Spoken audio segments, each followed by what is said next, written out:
listening to the Lutheran Ladies Lounge podcast. I'm Sarah. I'm Erin. I'm Bree. And I'm Rachel. So this is a bit of a, hopefully not a downer episode. We're going to try to not be a downer episode today. This is a special episode, all hands on deck.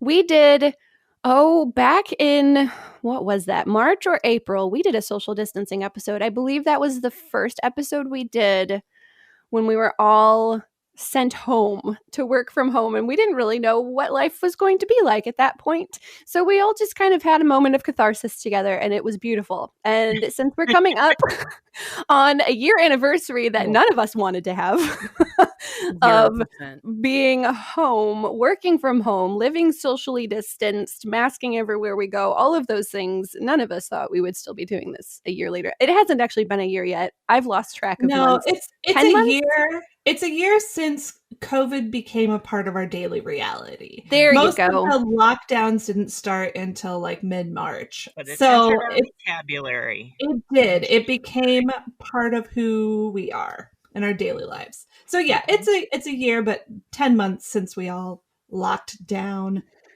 Ugh.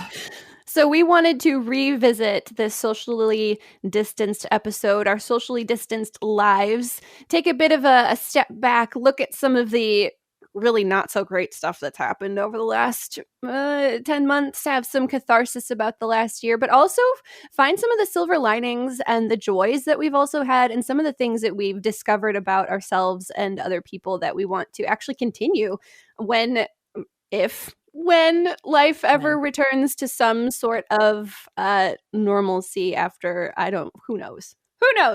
So this is our hope for today, that we can give you a moment of catharsis with us, that you won't maybe feel so alone in what we've all been experiencing over the last year, but also help you find some moments of joy and peace and, happiness, because we can still be happy even when course. things And look crazy. God can take even the most miserable circumstances and turn them into something beautiful for our sanctification. And I think we've all seen that play out in various ways. So, all right. So the format for this conversation is pretty simple. I put together a few prompts to just sort of get everybody's creative juices flowing. And so I will lead in with a prompt, and then whoever has the most pressing answer, go ahead and everybody gets to answer every question and let you all know how it's going for us. And then we hope to hear from you, our listeners. How is social distancing going for you? So prompt number 1, the thing I hate most about social distancing is... You knew we had to get this one out of the way right away. Let's just acknowledge it. This stinks. But anyway, the thing I hate most about social distancing is... The thing for me that I hate most about social distancing that at this point is a couple of things. So, which both basically translate into the same thing.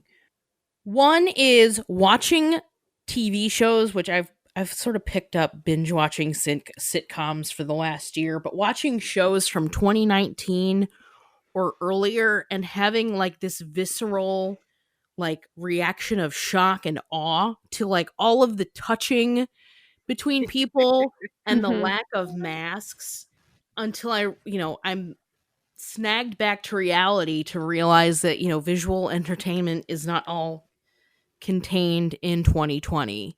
And also, when I'm outside of my apartment and I don't have a mask on, I feel naked, basically. Something is missing. It's like when you go to work and you forget to put your wristwatch on. It's very much that. I'm worried because it is so much a part of me now. Mm-hmm. And it's normal. It's the routine. And so I'm kind of mourning the whole... This is a lot more thoughtful than I thought it was going to be. I'm at this point, I'm mourning now that okay, this is normal now. This is routine. Yeah. There's no turning back.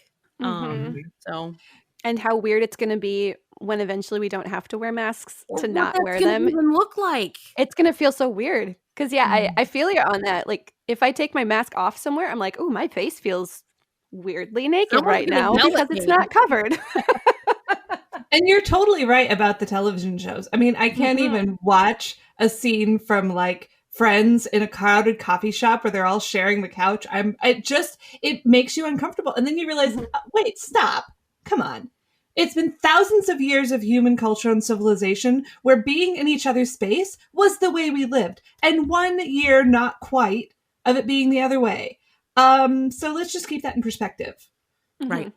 It may feel normal for now, but it is not normal for always. Well, and if it only takes a year, I mean, and that's the other thing too that's sort of in this is that like this has just it's been time. And so if it takes a year to sort of learn it and it becomes normal, it's just going to be time that will heal that wound. To relearn it.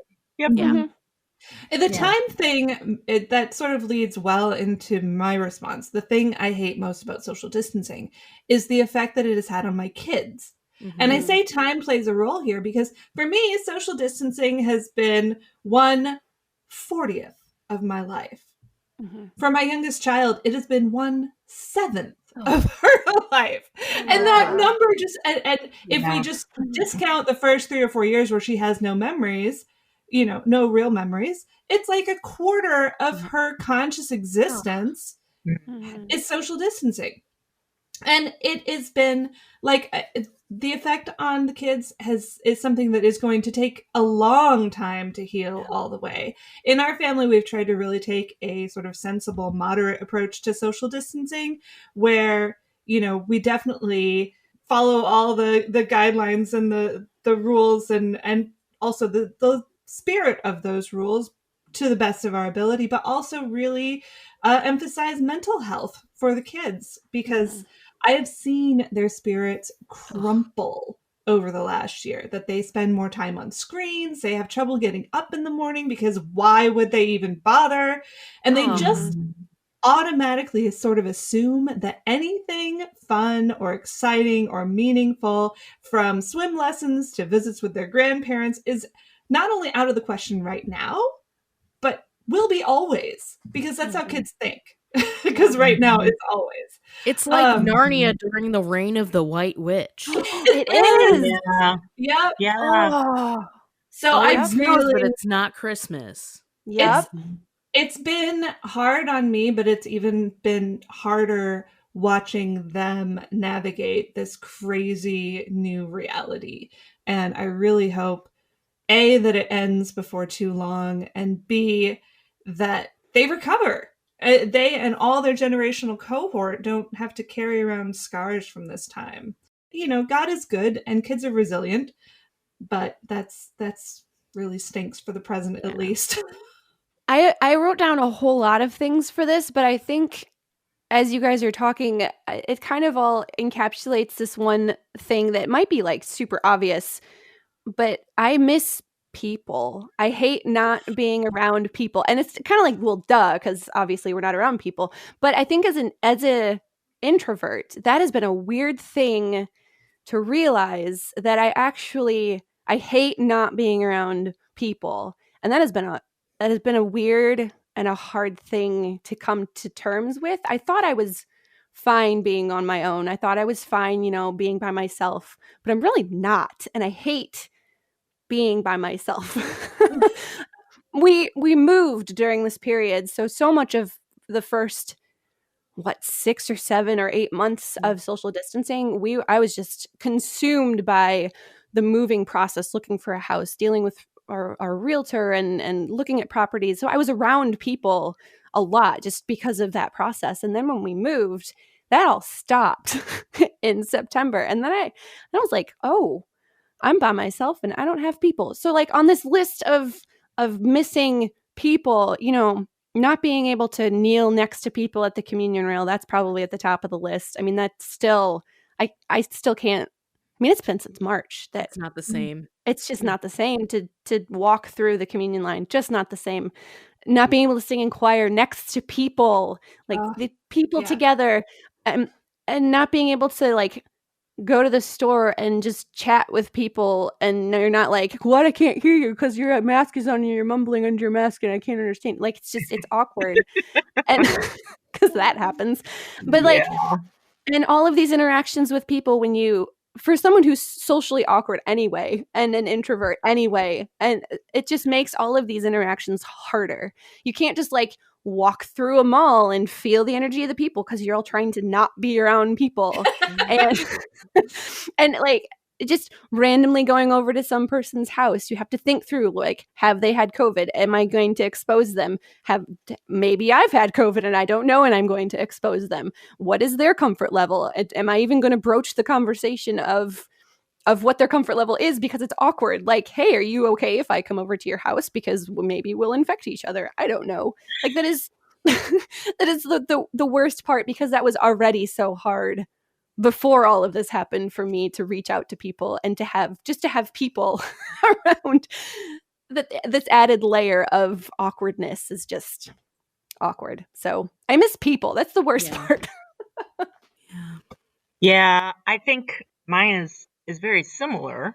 For me, what I hate about this and most is that it has felt, as the months have gone on, like this, I don't know, I was thinking about it like a creeping numbness.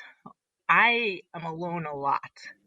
Most weeks, I would say 5 out of the 7 days of the week, I don't interact with anyone that I know in person, and I only minimally interact with strangers when I'm, at the gas station or picking up carryout or something like that.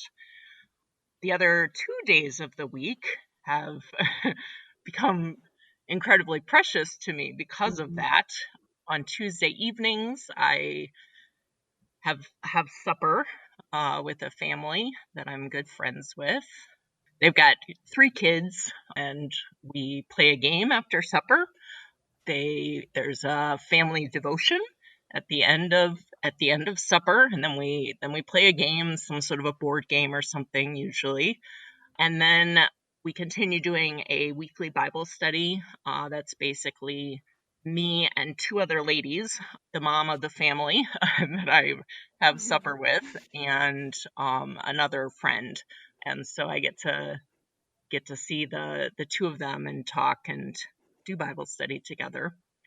And on Sundays, I get to go to church, and that was amazing back in, I think it was June, when that opened up again. And so I know some people still haven't been able to, or just their situation makes it so that they feel that it's not something they can do. But I was so grateful when we got to go back to church in person. In the past couple of months, we have actually started singing a few more hymns in church, which I am right there with you, Sarah. I miss being able to do that. And so I love that we're getting to sing a little bit more. We're still all wearing masks at church, so that part is, that's not my favorite, obviously, and we're all, keeping a physical distance from each other. And it's still only about an hour of time that we are actually there together. But, we're recording here, and I'm hearing your voices and on this computer, and I get to see you, which is great. But the chance to actually hear people's voices not through a computer speaker is amazing. And I can, being able to, they're wearing masks, but you can still see people's eyes, and you can tell they're smiling. And, get to actually taste communion. It's a full sensory experience. Yes. So that part is great. Those 2 days, those few hours a week are gifts. But most of the time I'm alone, which is rough. Well, I mean, this is not how God designed us to be. Like, Right. yes, we're all sinful, we're all broken, and we've dealt with that for thousands of years, but now there's this added, like, sinful, broken sickness element that forces us to be apart, and that's not God's intention for us. God's intention is for us to be in community, to dwell amongst each other. And so it's no surprise that whether you're an introvert or an extrovert by nature, that is why I firmly believe that's why this is so hard, because we're social creatures. This is not normal. This is not the way we're supposed to live. It's right there in the first book of the Bible. It is not good for man to be alone. To be alone. Bam. Right, it's not good. It ain't. No. Erin, you can come over anytime if you want to eat supper with us. I don't care if you give me COVID or not. If I die well. Well, while we're doing my apartment first, I live in squalor. That was Bree. You were always surprising, which leads us nicely into our second prompt.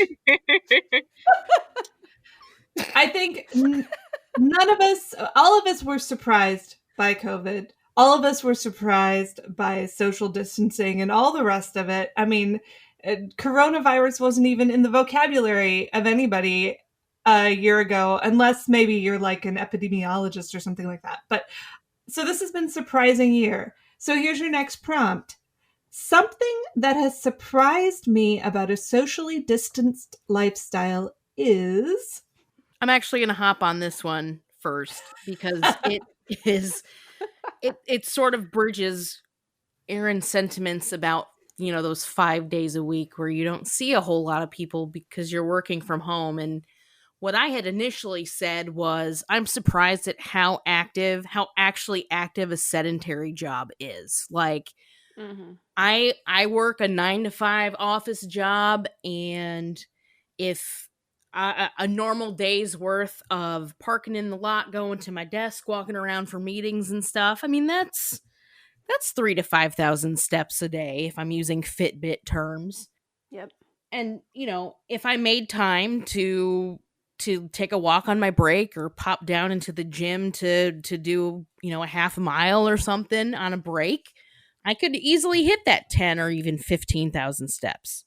But it is so much worse when all you have to do is roll out of bed and walk 30 yards to your kitchen table and just open your laptop and get working for the day, and how easy it is to just sit there and not have to move or anything. Like, I feel like this is going to redefine how we think about working in an office and like what it means to be active.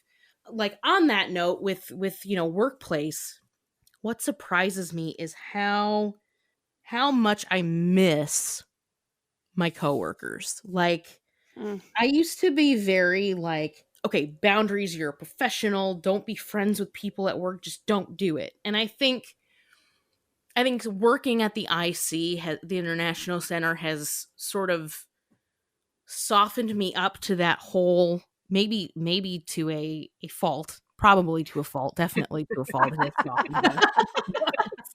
Like, my coworkers are my family in a lot of respects. Like, I see them more than I see, I see them more than I see my husband or my real family or, other friends who work outside in a different function. And so I miss my coworkers, you guys. Like, it is rough. Like, if you told me 10 years ago that you're going to like mourn over not seeing your coworkers on a daily basis, I probably would have punched you in the throat.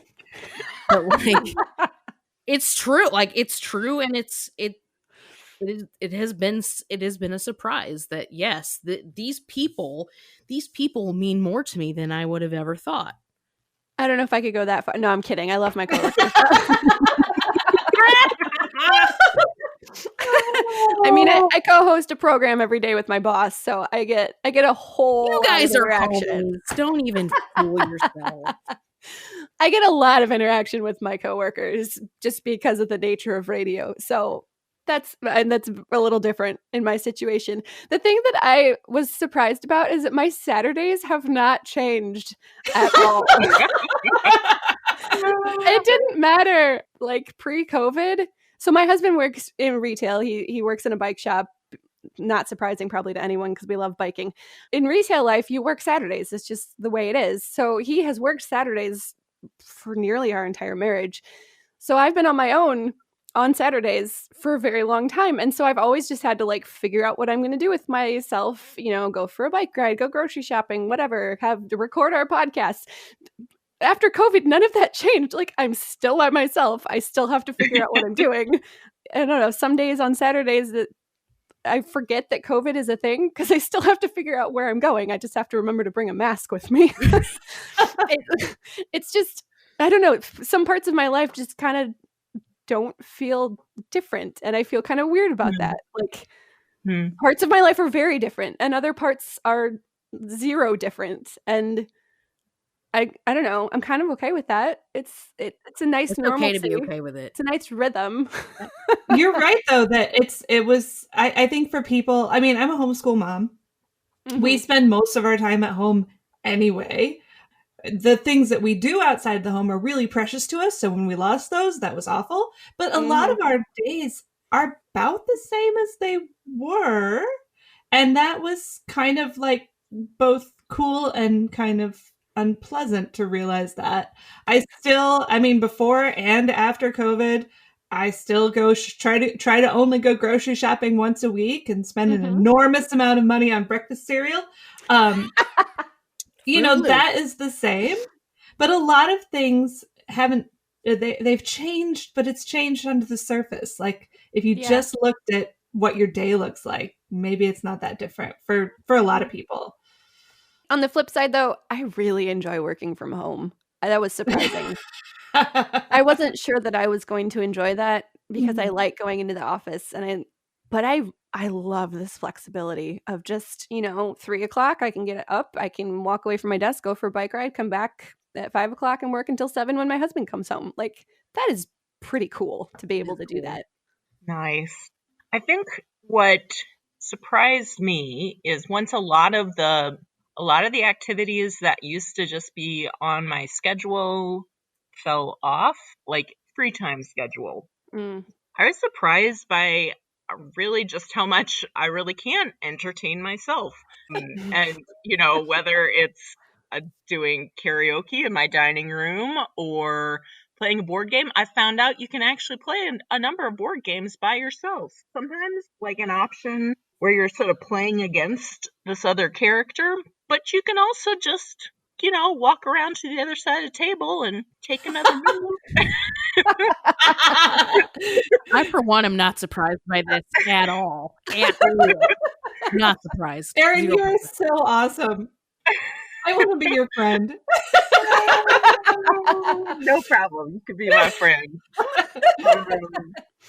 I can fill my time. It sort of reminds me of when I was a kid and I would do the thing that moms everywhere hate, where I would come to her and I'd be like, I'm bored. And she would her usual reply was go outside, which really did work.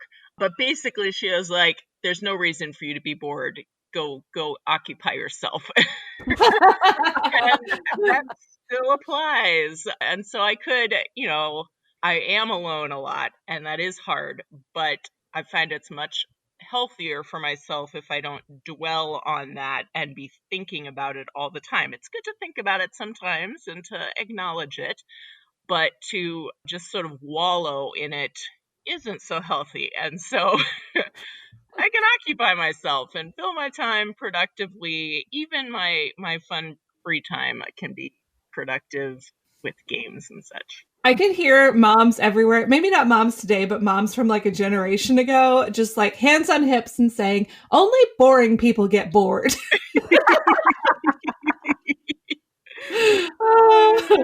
Yeah. For me, the most surprising thing about social distancing is the mask wearing and how completely and totally normal it became super quickly. I mean, yeah, there are still a lot of holdouts depending on where you are in the country. I'm in Virginia. It's been mandatory for months and months now, and most people go along with it, knowing that the reason we're as open as we are is because people are compliant. But just to compare it, and I'm totally not, comparing Governor Northam to the Taliban here, but I said I'm not doing that. You're not. Definitely. I used to just wonder and shake my head at how, because I would read history books and realize that women in Afghanistan went from wearing miniskirts to wearing burqas in public in just a few short years. Mm-hmm. And I thought, how is that even possible that they could make such an abrupt about face in a short amount of time? And now that I've lived through it, now that we all feel a little naked out in public without a mask on, I can definitely empathize with ladies across the globe who have been through similar sort of fashion revolutions. That when you've got government mandates and social pressures and fashion all combining together, that things can change really quickly. I mean, think about how quickly America went from like floor-length skirts to shorts, So that surprised me, but I guess it doesn't. The more I think about it, the more it sort of fits with what you see in the world, that things stay the same and then can suddenly change surprisingly quickly. Mm-hmm. Although I do have to say, my kids seem to enjoy more, not all of them, but seem to enjoy wearing masks in public because they don't have to worry as much about acne and toothbrushing.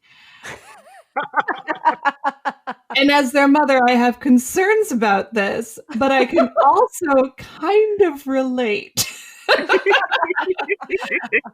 My lipstick collection is lasting a lot longer this year. I miss makeup so much since this began because, yeah.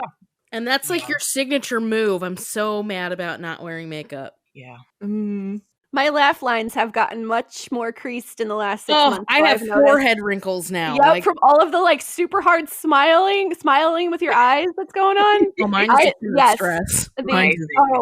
No, it's all the smile, the smiling with my eyes that's going on. Those lines are set. But you know what? If we really worked on it, we would be able to do that without, and we could be protecting the wrinkles around our mouth. Because we could just be smiling with our eyes, and we could be giving our face a rest during this time if that were actually important. I can't even do that. Well, let me emotions come through my face. Do not ever feel bad about smile lines. There is very little that is more beautiful than hard-earned smile lines around your eyes. True. Yeah. It's true. I'm proud of them. Nobody, moving on a little bit here, nobody has managed to obviously retain all of their sanity over the last months. Nope. But we are not perhaps as insane as we might have otherwise been. So here's your next prompt. The thing that has helped keep me sane during social distancing is, and I'll go first here because I have a very short answer, and that is exercise. Exercise is the thing that has sort of kept me on a smooth track.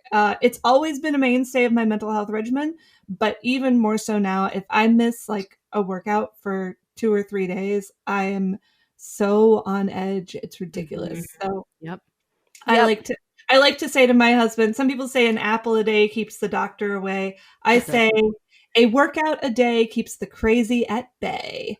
And definitely does. Amen, sister. I'm on board with that one. I think going outside has been probably the biggest thing for me, which means going out to exercise generally. The level of intensity of exercise varies greatly by day, but just going outside to breathe outside air has been huge, especially with the shorter days over the winter and the cloudy days. I am not motivated to go outside when it's 30 degrees and cloudy and I'm just cold in the house and it's cold outside and I just don't want to. But I know as soon as I walk outside, and breathe really deeply, I'm going to feel better, because it happens every time. Even if I don't think it will, it does. Like, that's at the top of my list. I have a whole list of stuff. Most of it, though, incorporates just staying busy, but staying busy with stuff that I enjoy.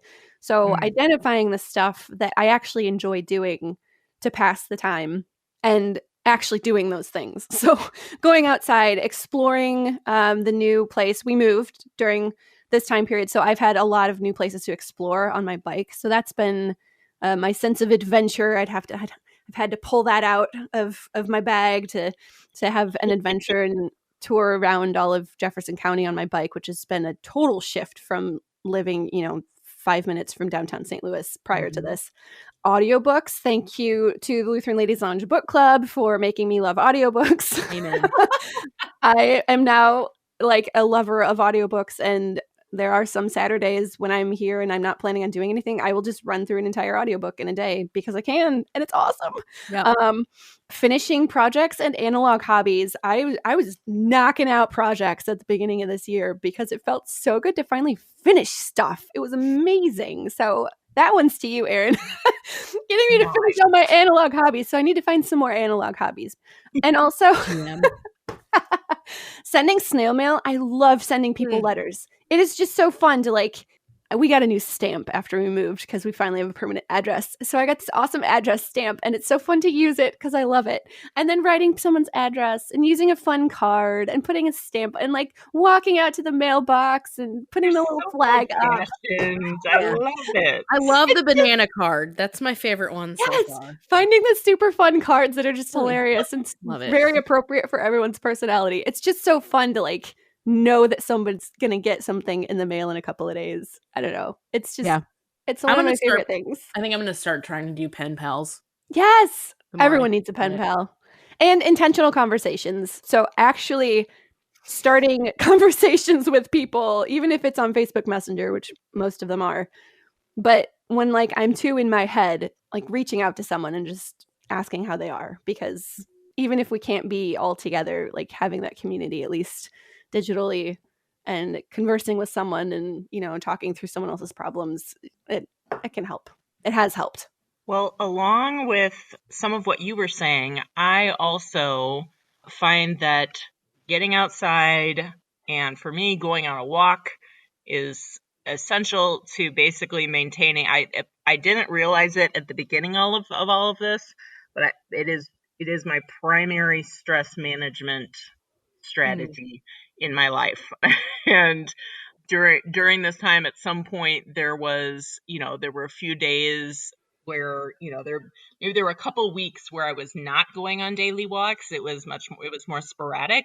And I was suddenly I realized, I was like, no wonder I am not feeling the greatest emotionally. I haven't been walking the way I was. And that sort of made me realize that it was my primary tool for that. I don't know. I talk about it a lot, but I always finish a walk feeling better than when I started. So whatever level I started at, I will feel better at the end of it. And that's always been true. Yep. I've also, and this is something maybe for people who work from home and who haven't before, my habit of walking at the end of the workday has been one that's been part of my life for quite a long time. But during this time working from home, I realized that it was another helpful tool for me to sort of draw the line between I'm done working. This is part of the routine. I'm done working. I go for a walk. It just basically, I don't know. I was thinking about it. I was like, I crossed the Rubicon. I can't go back. That was before. And, I'm done with that now. And I have shifted into my, my personal home life and things like that. So walking has been a really great part of providing maybe some structure to my day outside of work. The other thing that I've noticed since the beginning of November, when I put up my Christmas tree, I put it up early this year and it's still up. Normally I leave it up quite a long time, mainly because it's a bit of a hassle to take it down and it looks so pretty. I always have the firm rule it has to be down by Ash Wednesday. So but some time. sometimes I have left it up all the way until Mardi Gras. But No shame. It's shame. been up early this year, so I probably will actually take it down sometime here in the next week or two. But it's been so cheering to look across, because I'm home all day, but I turn on the lights in the morning when I get up.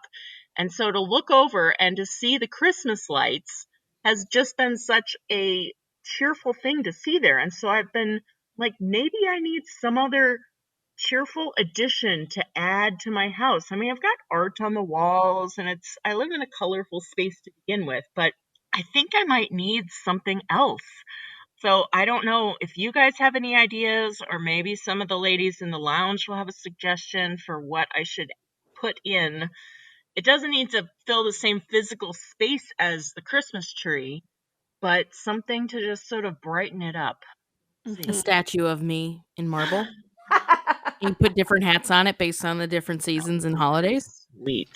Yeah. Like those geese that people put in their yards, or those swans or whatever. Not like plain white marble, because, archaeology now attests that all those Greco-Roman statues were brightly painted in like red and blue. So were they really? Yeah, Brie needs brightly painted marble. Yeah, you can paint me all different colors. You could just add paint as you see fit. Mm-hmm. Just make a paper mache statue of me. That could work. I will even pose, and you can I can be like the mold for it. Okay. Well, yeah, Lutheran ladies out there, if you have better ideas, Erin would like to hear them. I'd like to still leave it open for a few more suggestions before I make a final decision. I was gonna in that basket. I was gonna suggest like one of those cool open bookcases, like maybe one of those ladder bookcases or something that has a lot of open space, like stringing lights through it or around it. They have those. Maybe it is just more light. That could be maybe a light up statue. Whimsical lights. There you go. We just got Tiffany floor lamps for cheap. We didn't buy them new by any means. Oh, but not real Tiffany's. They are real Tiffany's, but we bought them new, or we bought them used off of Facebook, because that's where we buy like all of our furniture. But when our tree eventually comes down, maybe before Ash Wednesday. But they're so colorful. So our living room still has that colorful light going on. Nice. So I'm really excited about that. So I don't know, maybe a colorful, like crazy floor lamp would work. Or a rug. I'm gonna suggest houseplants, more houseplants, whatever you have. Is it the green of the Christmas tree? I brought home a couple of homeless poinsettias after Christmas, and they are now brightening my space, even though my tree is down. And it really helps having that pop of green and a little freshness in the space. Yeah.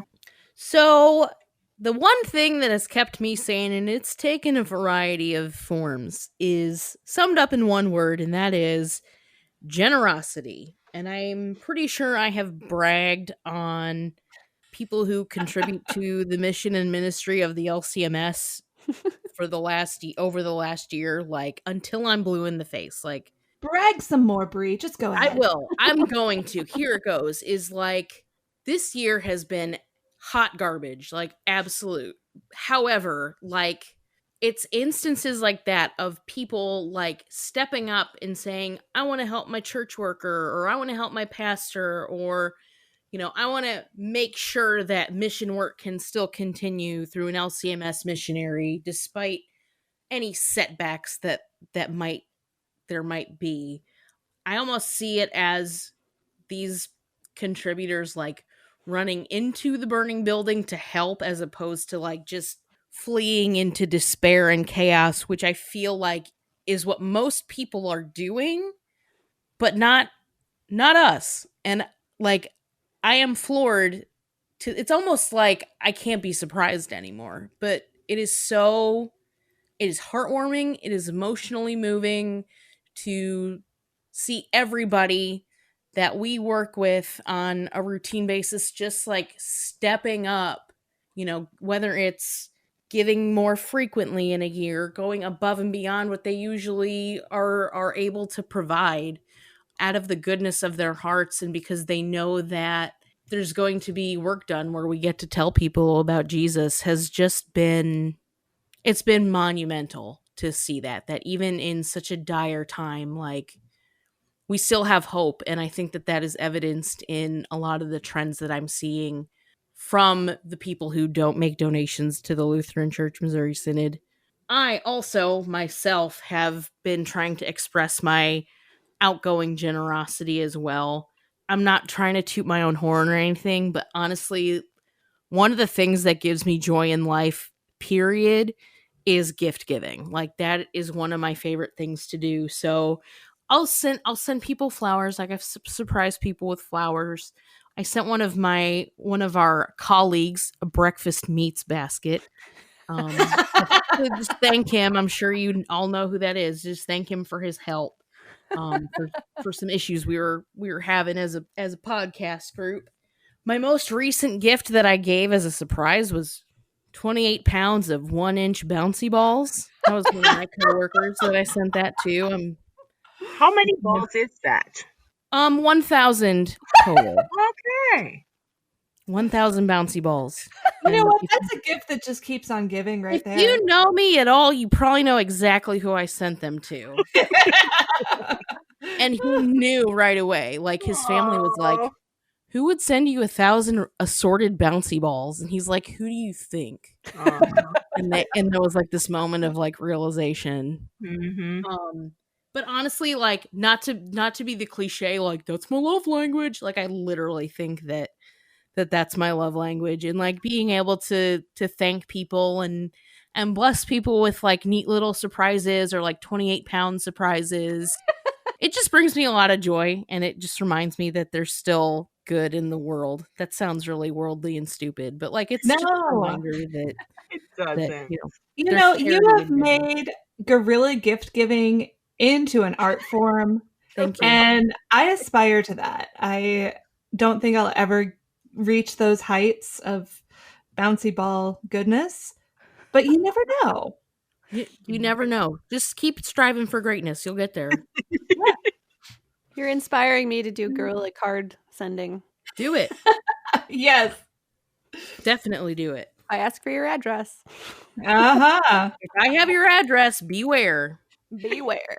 Okay, so these sanity answers have sort of reinforced the fact that social distancing has not been all bad for everybody. Like, a lot of people have done new things, whether it's trying their hand at kombucha or sourdough bread or, any of a number of other really cool at-home adventures.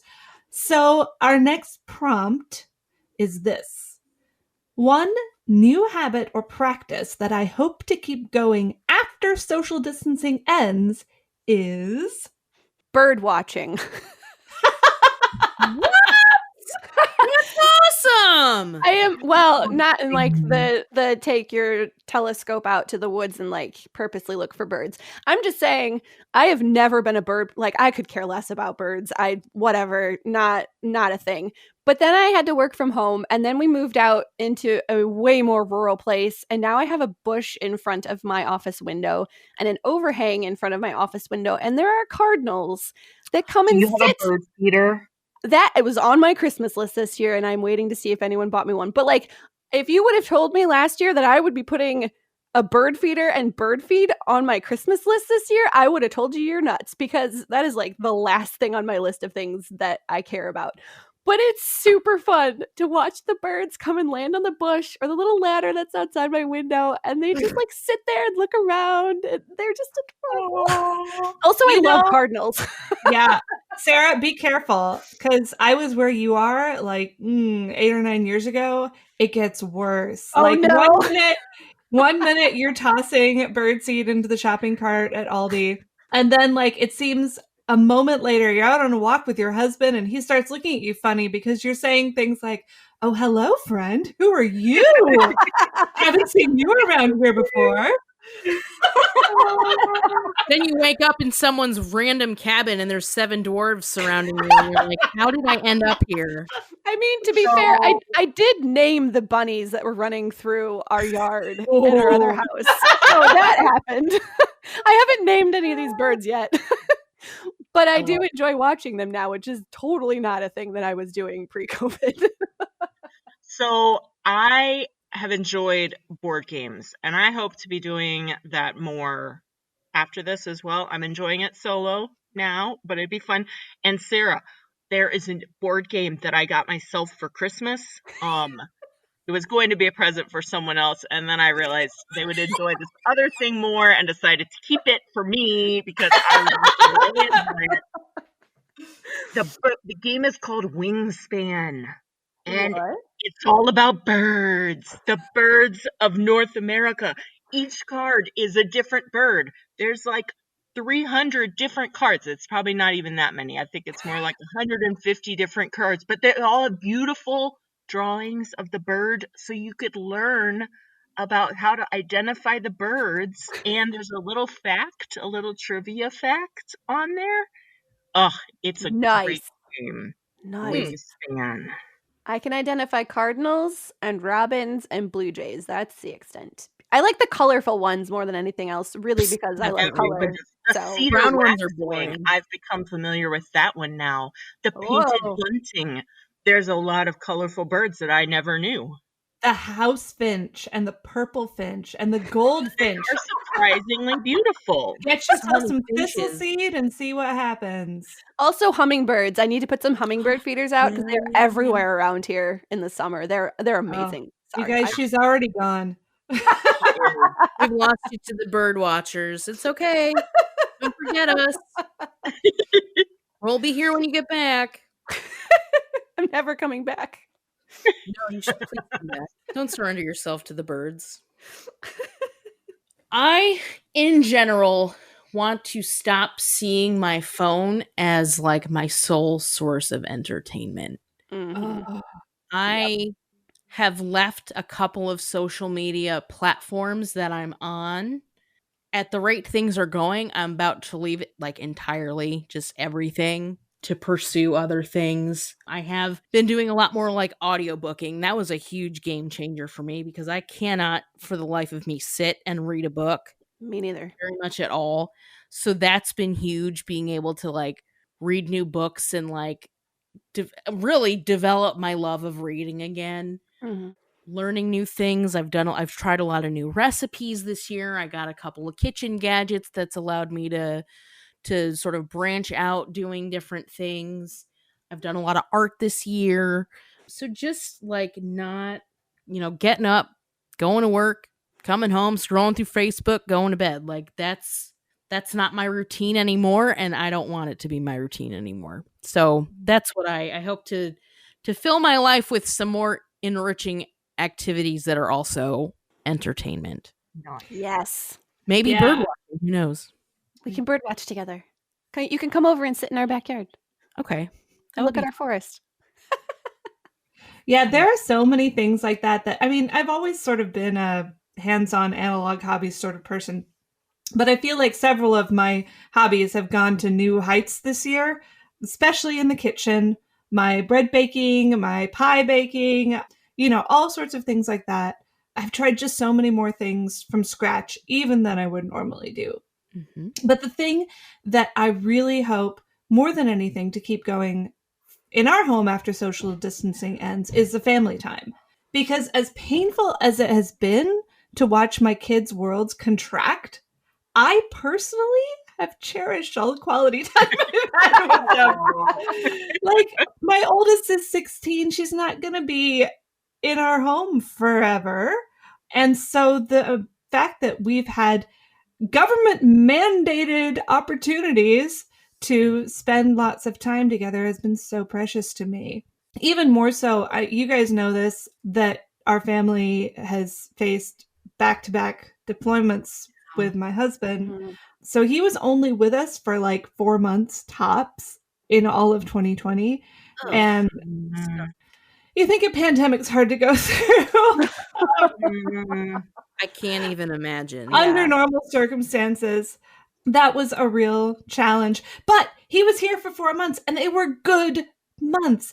And having a built-in excuse to get out of any and all social obligations to just say, oh, we'd love to do that thing, but COVID. And then just stay home and have family snuggle time. That was a really amazing gift, to be able to focus entirely on our family when he was here.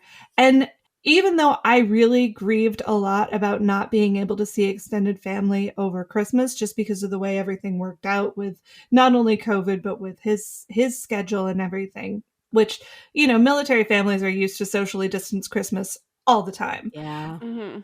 But it was a beautiful Christmas. Yeah.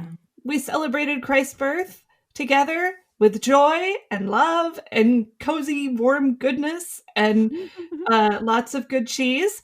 And it was wonderful.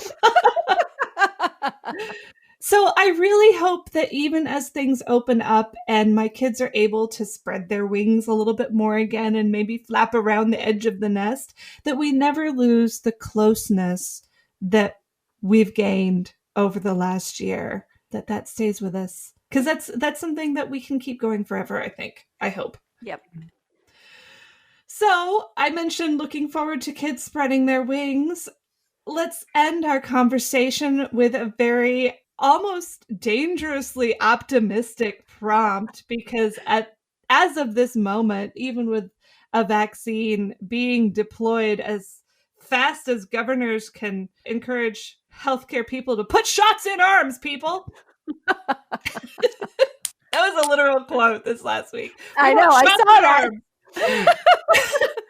But even so, it's not over yet, but it will be. No, I mean, go back to our episode at the beginning of this, the trivia challenge on the pandemic. No epidemic, no pandemic has ever lasted forever. So it will be over at some point. So here's our final prompt. The thing I am looking forward to most after the pandemic is... ... I miss going out to eat. Mm-hmm. I still do takeout and things like that, but it is not the same. The food is never at the right temperature, and you have to do your own dishes afterwards. And I miss going out to eat. So that's what I am looking forward to. I mean, yes, definitely all the people, but since I'm guessing everyone's going to say all the people, I decided to try and pick something else. Well, I think that I agree with you, because like there's a social element to it also. Like there's just something fun and special no matter how often it happens.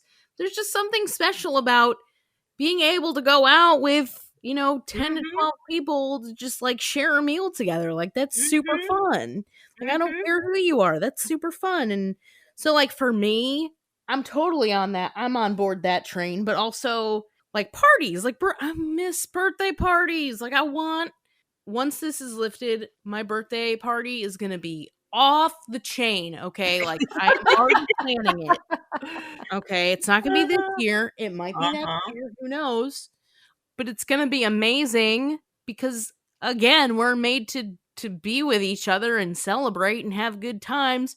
Also, like, I don't know, unless you're absolutely uncomfortable with getting hugged, like, I'm going to respect that. I'm going to respect your boundaries. That's fine. But, man, if I ask to hug you and you're like, yeah, sure, why not? I am going to hug you and your eyeballs pop out. And I'm sorry, but you're getting it. If you ask, then ye shall receive. I'm the one that has people at the top of my list is the thing that I'm looking forward to. I think because I didn't realize how much I missed people. So like having people back in my life is a really exciting thing. But I think specifically all of those activities that I miss doing around people, like going to music stuff and seeing the symphony and going to the opera, like that's the stuff I really miss. That's the stuff I'm looking forward to.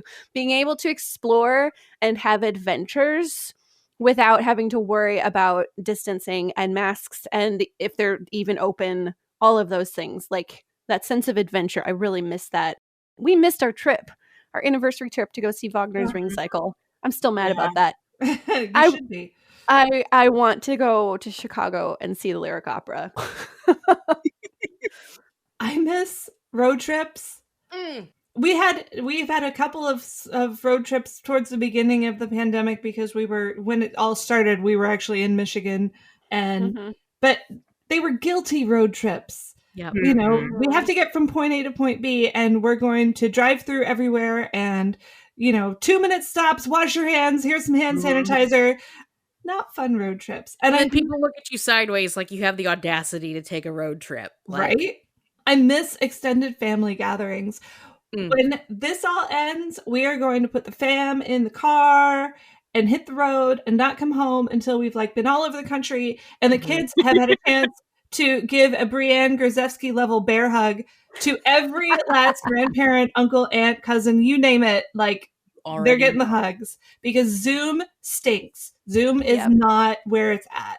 You better stop at my house. You better stop over. All right, we'll put it on the list. Thank you. Also, church potlucks. Yes. I miss potlucks. And of course, the best church meal of all, Holy Communion. I know some churches have been able to do sort of a modified form of it. Within I wrote an article in the Lutheran Witness last summer about socially distanced communion and how grateful I was that churches were finding ways to do it safely.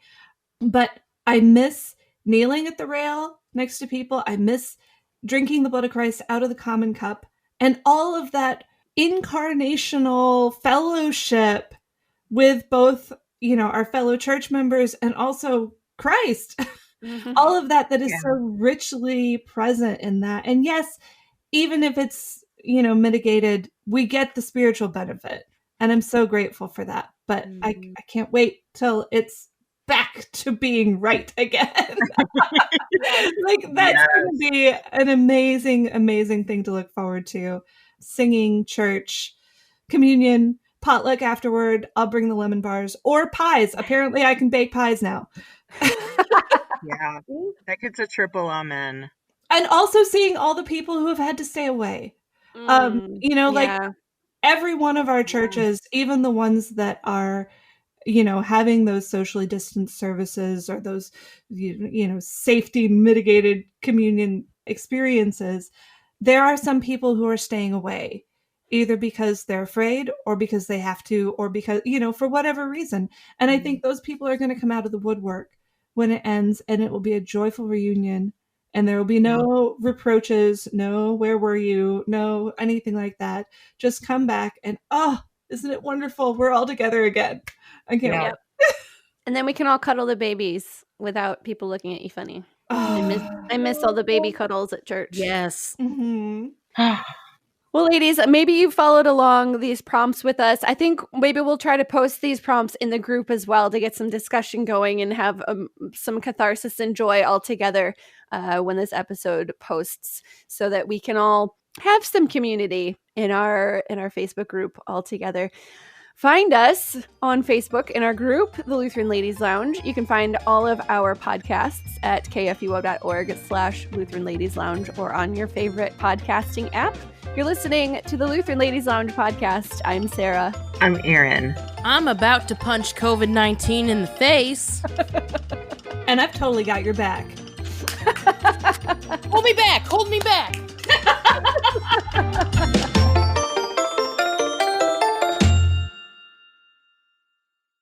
Views and opinions expressed on the Lutheran Ladies Lounge podcast may not represent the official position of the management or ownership of KFUO Radio, the Lutheran Church Missouri Synod. The Lutheran Ladies Lounge is produced by KFUO Radio and available at kfuo.org or wherever you get your podcasts. Join our community on Facebook in the Lutheran Ladies Lounge.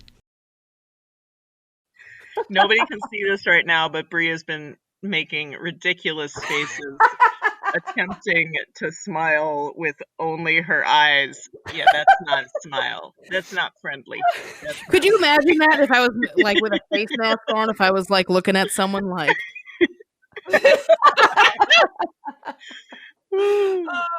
call an ambulance. This thing's crazy. We're at an hour. Ring it. Ring it.